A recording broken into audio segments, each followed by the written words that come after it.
Bonjour, ravi de vous retrouver une autre fois sur la plateforme Enseignement à distance.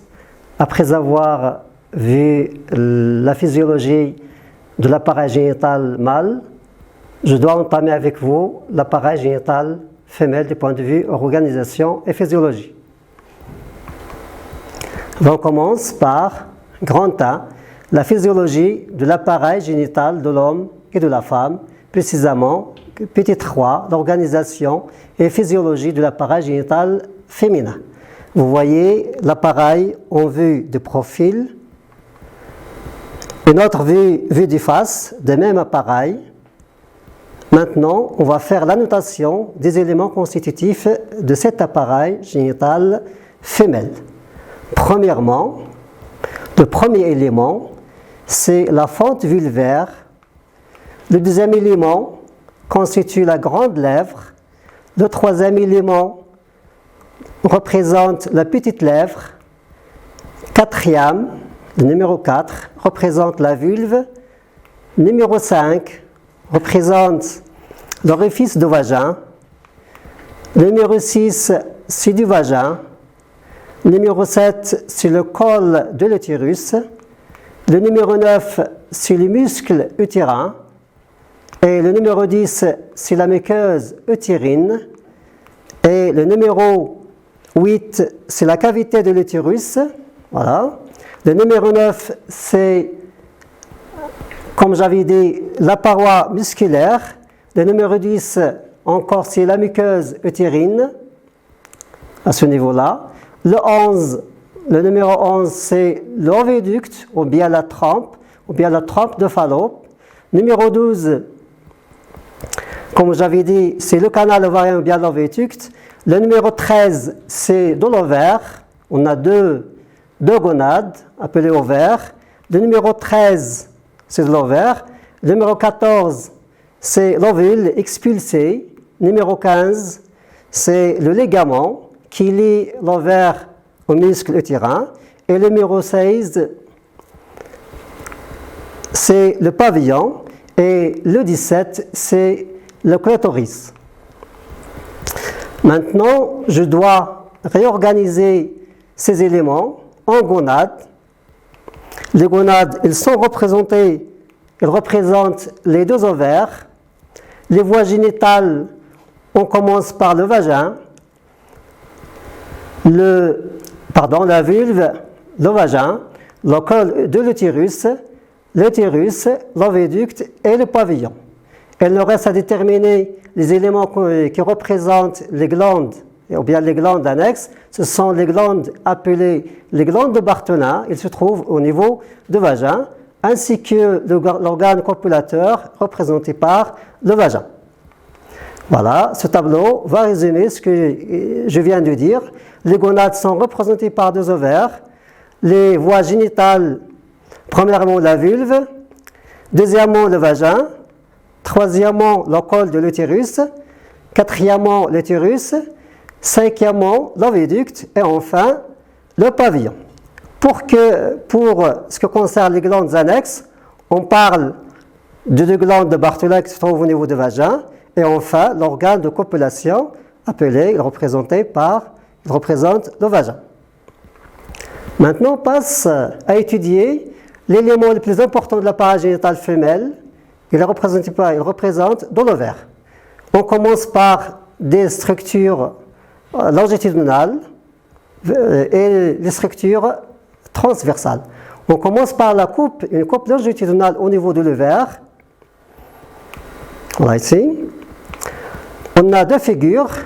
La figure A, elle représente une photo d'une coupe longitudinale au niveau de l'ovaire. Et la figure B, c'est un schéma explicatif. Vous voyez, ce schéma explicatif nous montre deux zones essentielles, une zone corticale, ou bien une zone périphérique, et une zone médulaire. La zone corticale ou périphérique, représentée par, ou bien elle contient un certain nombre d'éléments ovoïdes, diffèrent selon la forme, et la partie médulaire il est très riche, il est très vascularisé, très riche en vaisseaux sanguins. On observe ces éléments qui sont différents du point de vue taille. On identifie les follicules primaires, les follicules mûrs, au-dessus de graphe, et les follicules secondaires et les follicules tertiaires. Lorsqu'on peut les classer du point de vue du développement, on commence par les follicules primaires, les follicules secondaires, les follicules tertiaires, où apparaît une cavité ou bien en entrale.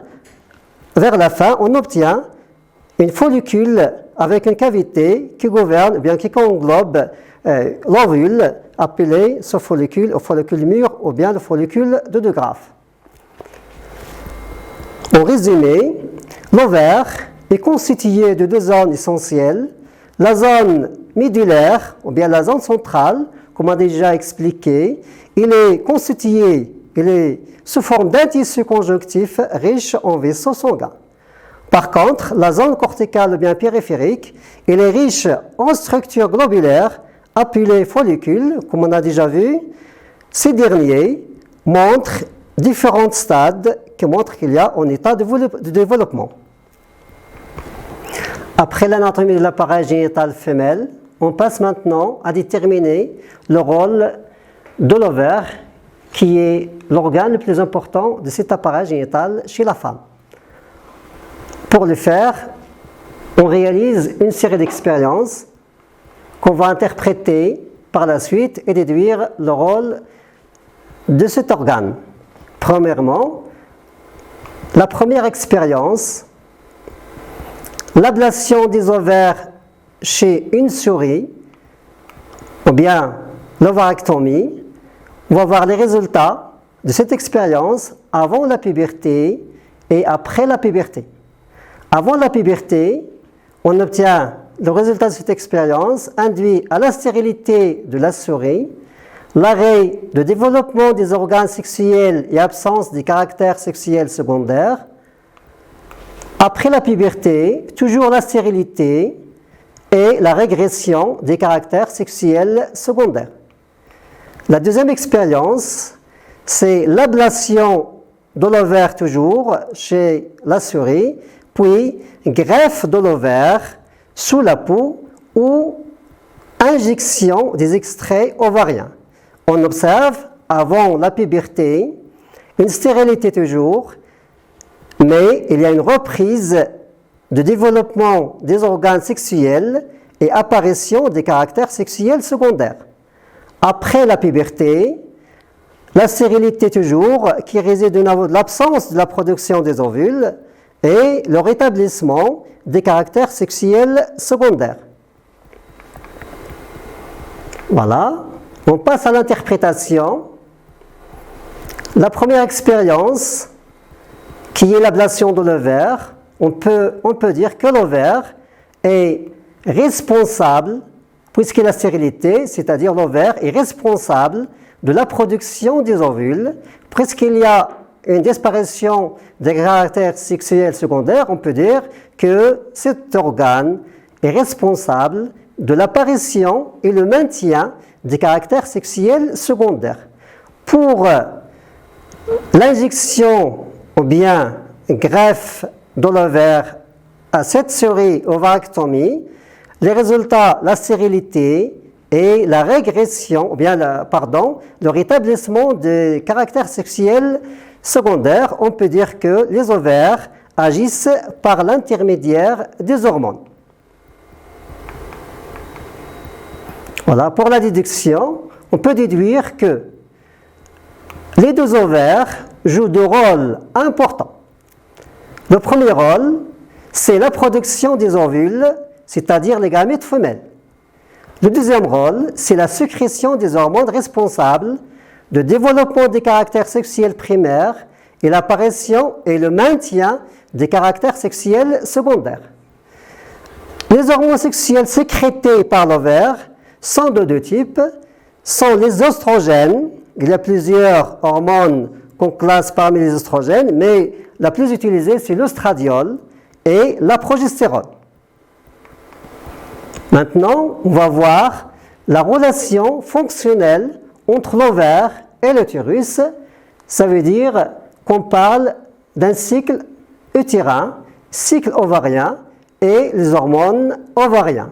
Premièrement, on commence par les cycles utérins, ovariens et hormones ovariennes. En vous basant sur le document ci-dessous, on va décrire l'évolution des différents phénomènes étudiés, puis on va déduire la relation possible entre eux, c'est-à-dire la relation entre l'ovaire et l'utérus. Voilà, on passe à ce document qui résume, ou bien qui explique, qui montre, le cycle ovarien, les hormones associées à ce cycle des hormones ovariennes, puis le cycle de l'utérus. On va commencer à expliquer ce qui se passe au niveau de chaque organe.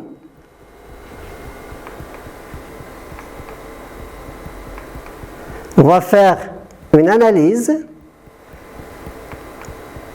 de ce schéma qui regroupe à la fois l'ovaire et l'utérus et les hormones associées à l'ovaire.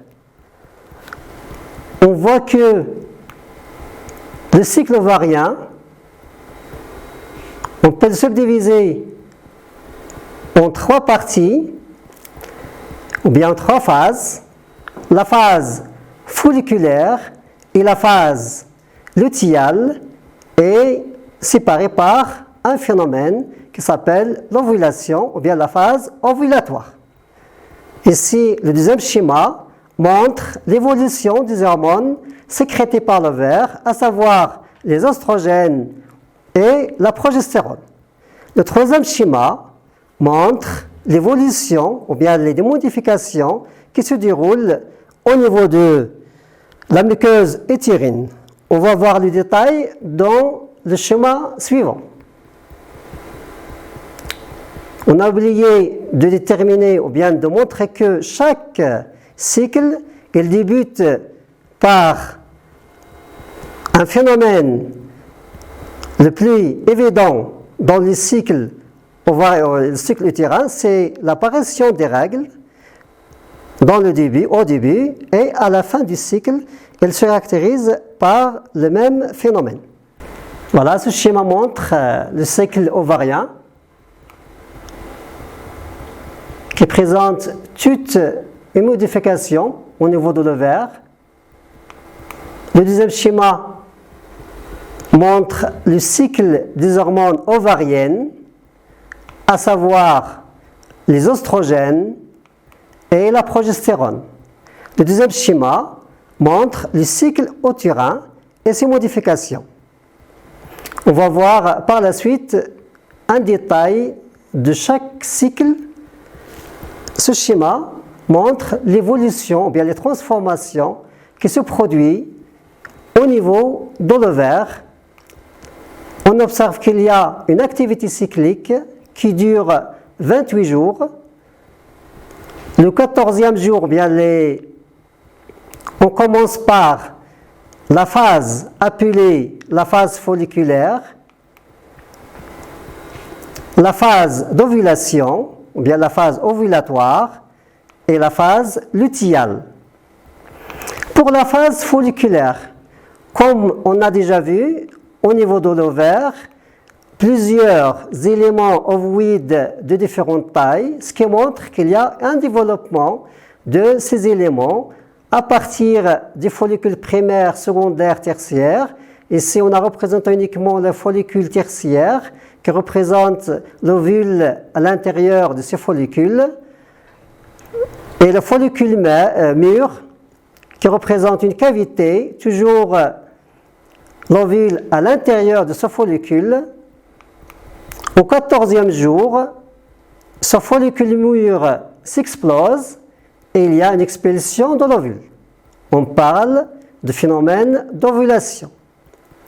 Après l'ovulation, on a une phase appelée phase lutéale qui est caractérisée par un corps jaune qui se forme après la transformation du reste de follicules mûrs explosés. Maintenant, on passe à expliquer les variations des hormones ovariennes tout le long de ce cycle. Premièrement, le début du cycle, la concentration des deux hormones, à savoir les oestrogènes et la progestérone, cette concentration demeure constante et stable le moment du phénomène des règles, ou bien l'apparition des règles. Juste après les règles, on observe une augmentation très importante des hormones œstrogènes. À chaque fois, on utilise l'ostradiol comme hormone des oestrogènes. Juste avant l'ovulation, cette hormone, ou bien ces hormones arrivent à une valeur maximale. Parallèlement, on trouve que la progestérone, sa concentration reste constante durant cette phase appelée la phase folliculaire. Juste après l'évolution, on observe qu'il y a une diminution, une chute de l'hormone d'œstrogène et parallèlement, on observe une augmentation de la progestérone. Voilà, cette concentration de l'hormone oestrogène reprend, puis il y a une diminution à la fois de la progestérone vers la fin du cycle qui est caractérisée par le phénomène ou bien l'apparition des règles.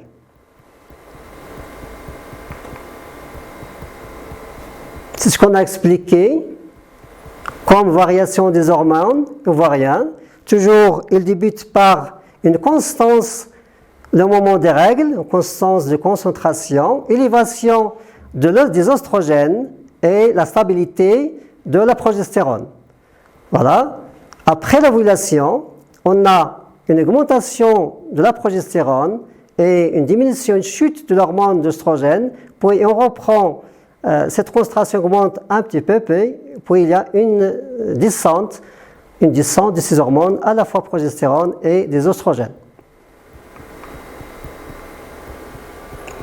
Pour le cycle de l'utérus, on observe qu'il y a toute une modification, que ce soit dans la phase folliculaire et la phase lutéale. On observe, le moment des règles, il y a un abaissement, bien une diminution de l'épaisseur de la muqueuse utérine. Peut-être on peut expliquer ça par la suite.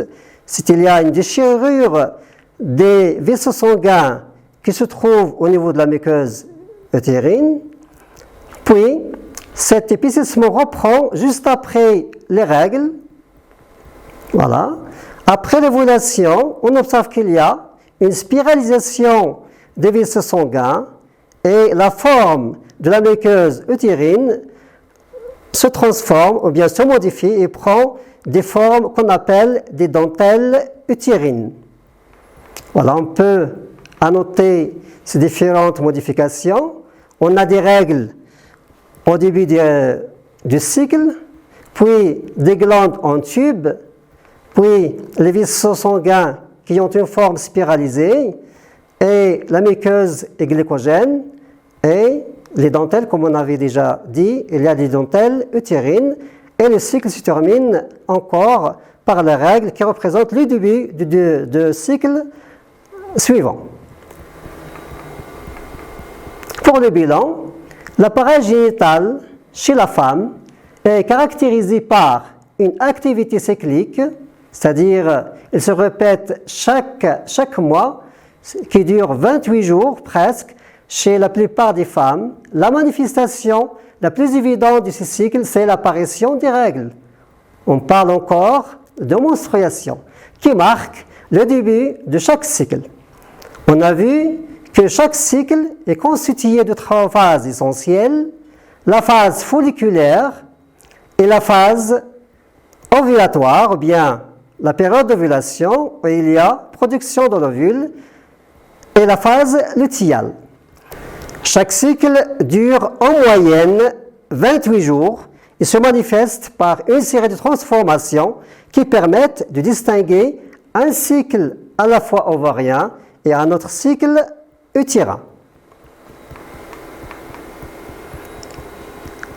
On a vu il y a quelques minutes qu'il y a des transformations au cours du cycle sexuel au niveau de l'ovaire et au niveau de l'utérus, chose qui nous pose à poser une hypothèse. Peut-être il y a une relation entre ces deux organes. On peut poser cette question, quelle est la relation fonctionnelle entre l'ovaire et l'utérus? On peut montrer cette relation, s'il existe, avec une série d'expériences qu'on va voir par la suite. La relation entre l'ovaire et l'utérus, pour mettre en évidence cette relation fonctionnelle, on peut réaliser une série d'expériences. Le tableau représente les résultats obtenus, ou bien les résultats de ces expériences. Analyser et interpréter ces résultats et essayer de déduire l'interaction entre l'ovaire et l'utérus. Je vous laisse un moment pour réfléchir et pour faire une analyse et une déduction. Bon, maintenant on commence à analyser et interpréter les résultats de ces expériences et déduire l'interaction entre l'ovaire et l'utérus. La première expérience, c'est l'ablation de l'utérus chez une rate pubaire. Le résultat, aucun effet sur les cycles ovariens. La deuxième expérience, ablation des ovaires, c'est-à-dire l'ovarectomie d'une rate pubaire. Il provoque un arrêt du cycle utérin et atrophie de l'utérus. Troisième expérience, greffe sous-cutanée d'un fragment de l'ovaire à une rate pubaire ovarectomisée. Le résultat, l'utérus retrouve son aspect normal et reprend son activité cyclique. La dernière expérience, c'est l'injection d'extrait ovarien à une rate pubaire ovarectomisée. On observe qu'il y a un développement de l'endomètre, sans variation cyclique. On passe maintenant à l'interprétation. L'ablation de l'utérus chez une rate pubaire, on n'aura aucun effet sur les cycles ovariens. À votre avis, est-ce que l'utérus agit sur l'ovaire? Puisqu'il n'y a aucun effet, c'est-à-dire l'utérus n'agit pas sur le cycle ovarien. On va voir l'inverse. Si on fait l'ablation des ovaires chez une rate pubaire, on observe l'arrêt total du cycle utérin. Et on peut déduire que l'ovaire agit sur le cycle utérin en général. La troisième expérience et la quatrième montrent que l'injection d'extrait ovarien, le résultat de ces deux expériences, c'est l'utérus, elle retrouve son aspect normal et reprend son activité cyclique. Et le développement de l'endomètre sans variation cyclique.